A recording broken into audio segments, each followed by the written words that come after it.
कहानी की शुरुआत में हमें बताया जाता है एक रॉयल फैमिली के बारे में, जिसको कि सभी लोग फियोनिक क्लैन से भी जाना करते थे। उस क्लैन ने हजारों क्लैनों को तबाह कर दिया था और हेवेंस के रूल्स को भी तोड़ दिया था। उसकी वजह से हेवेंस उनके ऊपर गुस्सा हो गया था और पनिशमेंट दी थी, जिसकी वजह से फियोनिक्स क्लैन पूरी तरह से तबाह हो गया। और हेवेंस ने फियोनिक्स क्लैन के लीडर के ऊपर भी अटैक किया था, लेकिन फियोनिक्स क्लैन के लीडर को बचाने के लिए फियोनिक्स उस फाइट में बीच में आके अपने ऊपर उस लाइटनिंग को ले लिया, जिसकी वजह से वो वहीं पे मारा गया। लेकिन वो लीडर को नहीं बचा पाया हेवेंस की पनिशमेंट से। वो लीडर मरते हुए सोचता है, मैं कभी भी ऐसे नहीं मरना चाहता था। फिर नेक्स्ट सीन हमें एक लड़के का दिखाया जाता है। वो लड़का उठता है और अपने सिर पे हाथ रखते हुए बोलता है, मेरे सिर में इतना ज़्यादा दर्द क्यों हो रहा है। और वो बोलता है, मैं कहाँ पे हूँ और ये जगह कौन सी है। फिर वो लड़का अपने फेस को मिरर में देखता है और बोलता है, ये किसकी बॉडी और मैं यहाँ पे क्या कर रहा हूँ।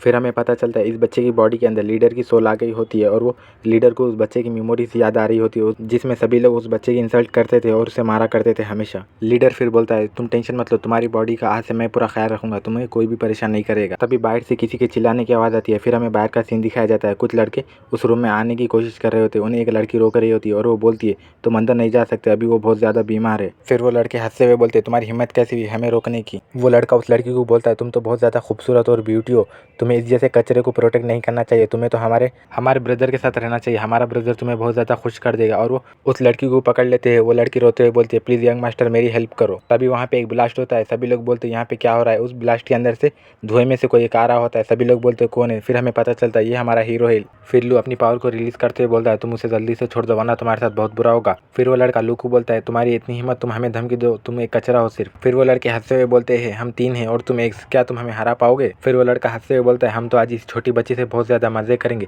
ये बात सुन के लू को बहुत ज़्यादा गुस्सा आ जाता है और वो अपनी पावर को रिलीज करता है। ये देखकर एक लड़का उसे मारने जाता है। तभी लू भी अपना पंच रेडी कर लेता है और उस लड़के के साथ पंच से पंच टकराता है। लू की पावर बहुत ज़्यादा होती है। वो लड़का बहुत दूर जाके गिरता है और वो वहीं पे मर जाता है। ये देखकर उसके दोनों साथी डर जाते हैं। लू उन्हें घूर के देखता है। वो दोनों डरते हुए बोलते हैं, सॉरी सॉरी प्लीज़ हमें माफ़ कर दो। फिर वो दोनों वहाँ से भाग जाते हैं। वो लड़की बोलती है, यंग मास्टर आप इतने ज़्यादा पावरफुल कैसे हो गए इतनी जल्दी। लू उस लड़की के सिर के ऊपर हाथ रखते हुए बोलता है, क्योंकि मैं तुम्हारा यंग मास्टर हूँ, मुझे तो बहुत पावरफुल होना ही चाहिए। फिर लू उस लड़की के कान के पास जाके बोलता है, तुम्हारा यंग मास्टर बहुत ज़्यादा पावरफुल हो गया, चलो फिर तुम अपने आप को मुझे दे दो। ये बात सुन के वो लड़की बहुत ज़्यादा शर्मा जाती है और बोलती है, यंग मास्टर आप बहुत बुरे हो। और वो लड़की वहाँ से भाग जाती है शर्माते हुए। लू पीछे से सोचता है, सच में ये लड़की बहुत ज़्यादा अच्छी और काइंड है। फिर हमें नाइट का सीन दिखाया जाता है। लू कल्टीवेशन कर रहा होता है और वो सोचता है, मुझे बहुत जल्दी बहुत ज़्यादा पावरफुल बनना होगा। फिर वो क्रिस्टल की पावर को ऑब्जर्व कर रहा होता है और वो सोचता है, मुझे मेरी प्रीवियस लाइफ की उतनी पावर को इस बार भी लाना होगा। फिर वो वहीं फॉर्मेशन में बैठ के थोड़ी देर कल्टीवेशन करता है। उसका ग्रेड सेकंड हो जाता है फर्स्ट से।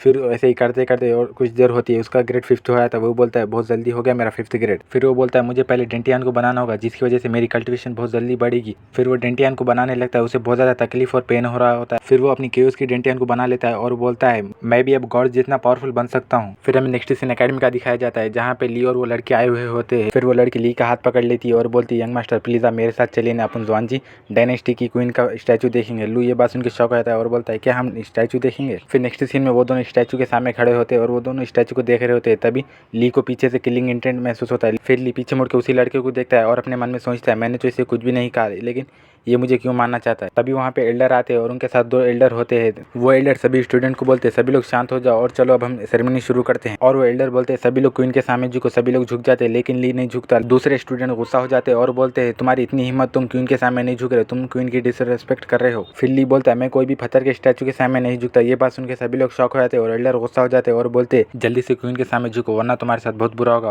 ली एल्डर की बात मान जाता है और एल्डर को बोलता है, अगर मैं क्वीन के सामने झुकूंगा तो फिर कुछ भी होगा तो मुझे मत बोलना। फिर ली जैसे ही घुटने टेकता है, वो पूरा स्टैचू टूट जाता है। ये देखकर सभी लोग शॉक हो जाते हैं और बोलते हैं, ये कैसे हो गया, क्वीन का स्टैचू कैसे टूट गया। ली बोलता है, देखा मैंने तुम्हें पहले ही कहा था मैं क्वीन के सामने नहीं झुकूंगा बोल के, ये सब तुम्हारी ही गलती है। एल्डर फिर ली को बोलते, तुम्हारी हिम्मत कैसे हुई क्वीन का स्टैचू तोड़ने की, तुमने हमारी क्वीन की डिसरेस्पेक्ट की है। तभी एक लड़का लू के ऊपर अटैक करने के लिए आता है। लू उसे देख लेता है और उसे सिर्फ एक ही थप्पड़ मारता है। वो लड़का बहुत दूर जाके गिरता है और बोलता है, ये कैसे हो सकता है, एक कचरा मुझे कैसे मार सकता है। सभी लोग उसे देखकर शॉक हो जाते हैं और बोलते हैं, क्या ली ने सिर्फ एक अटैक में ही उसे हरा दिया। फिर से वो लड़का ली के ऊपर अटैक करने के लिए आता है। ली बोलता है, अच्छा तुम ऐसे हार नहीं मानने वाले, तो फिर चलो मैं तुम्हें एक अच्छा लेसन सिखाता हूँ। और वो उस लड़के के हाथ को रोक देता है और वो अपने दूसरे हाथ से पंच मारने ही वाला होता है, उसके फेस के सामने जाकर रोक देता है। ये देखकर वो लड़का बहुत शॉक हो जाता है उसका इतना ज़्यादा प्रेशर देख के। तभी अचानक से ली फिर उसे एक किक मारता है और एक जोर से पंच मारता है। वो लड़का बहुत दूर जाके गिरता है। सभी लोग ली की पावर देखकर शॉक हो जाते हैं और बोलते हैं क्या ये पहले से अपनी पावर को छुपा रहा था। ये देखकर वो लड़की भी शॉक हो जाती है और बोलती है मुझे तो नहीं लगता ये पहले जैसा ही ली रहा। एल्डर ये सब देखकर गुस्सा हो जाते हैं और बोलते हैं तुम्हारी हिम्मत कैसे हुई यहाँ पे फाइट करने की, मैं तुम्हें अभी अरेस्ट करता हूँ और तुम्हें एक डंजन में छोड़ देता हूँ। ली बोलता है क्या एल्डर आपने पहले नहीं देखा, उसने पहले मुझ पर अटैक किया था ना कि मैंने, मैं तो सिर्फ अपने आप को डिफेंस कर रहा था एल्डर। ये बात सुनकर वो एल्डर बहुत ज्यादा गुस्सा हो जाते हैं और पनिशमेंट हॉल के बंदों को बुलाते और बोलते इसे जल्दी से पकड़ लो। वहाँ पे पनिशमेंट हॉल के बंदे आ जाते हैं और बोलते एल्डर आप टेंशन मत लीजिए, इसे हम अभी पकड़ लेंगे। ली बोलता है सच में एल्डर आप उसे बचाने के लिए मुझे जेल में डालना चाहते हैं। एल्डर पनिशमेंट हॉल के बंदों के ऊपर चिल्ला के बोलते तुम लोग खड़े खड़े क्या मेरा मुंह देख रहे हो, जल्दी से इसे पकड़ो। फिर वो लड़का बहुत ज्यादा गुस्सा हो जाता है और ली के ऊपर पंच मारता है और वो हंसते हुए बोलता है मैं 7th लेवल पे हूँ, मुझे पता है तुम मेरे सिर्फ एक पंच से ही मर जाओगे। वो पंच ली के बहुत पास आ जाता है। ली सिर्फ अपने एक ही हाथ से उसे रोक लेता है। ये देखकर सभी लोग शॉक हो जाते हैं और बोलते हैं क्या ली ने 7th लेवल वाले बंदे के पंच को सिर्फ अपने एक ही हाथ से रोक लिया, सच में ली कितना ज्यादा पावरफुल है। ली फिर अपने नॉर्मल पंच से ही उस पंच को खत्म कर देता है। ये देखकर सभी लोग शॉक हो जाते हैं। वो लड़के के पसीने छूट जाते हैं और अपने मन में सोचता है ये कैसे हो सकता है और आखिरकार ये लड़का है कौन। ली फिर अपनी पावर को रिलीज करते हुए बोलता है ठीक है तो फिर अब मेरी बारी है, और वो अपनी जैसे ही पावर को पूरी रिलीज करता है। ये देखकर सभी लोग शॉक हो जाते हैं और बोलते हैं क्या ये एक ह्यूमन भी है या तो फिर एक गॉड है।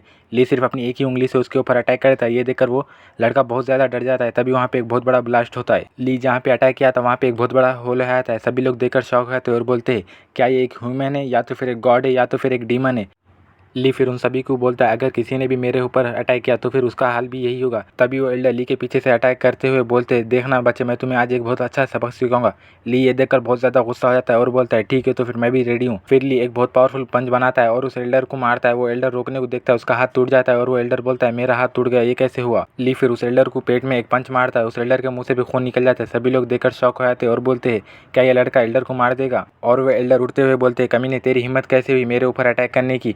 और वो बोलते हैं मैं तुझे 1000 टुकड़ों में कर दूंगा। तभी वहाँ पे एकेडमी के डीन आए थे और उनके साथ में एक एल्डर होती है। डीन उन दोनों की फाइट को रोक देते हैं। लेडी एल्डर को देखे सभी स्टूडेंट बोलते सच में ये तो बहुत ज्यादा एक गॉडेस की तरह है। वो एल्डर ली के पास जाके बोलती क्या तुम ठीक हो, तुम्हें कोई चोट तो नहीं आई। ली बोलता है नहीं मुझे कुछ नहीं हुआ, मैं ठीक हूँ। वो एल्डर बोलती है क्या सच में, और वो उसे चेक करने लगती है। फिर वो एल्डर ली का हाथ पकड़ के ले जाने लगती है और बोलती है चलो तुम मेरे साथ चलो।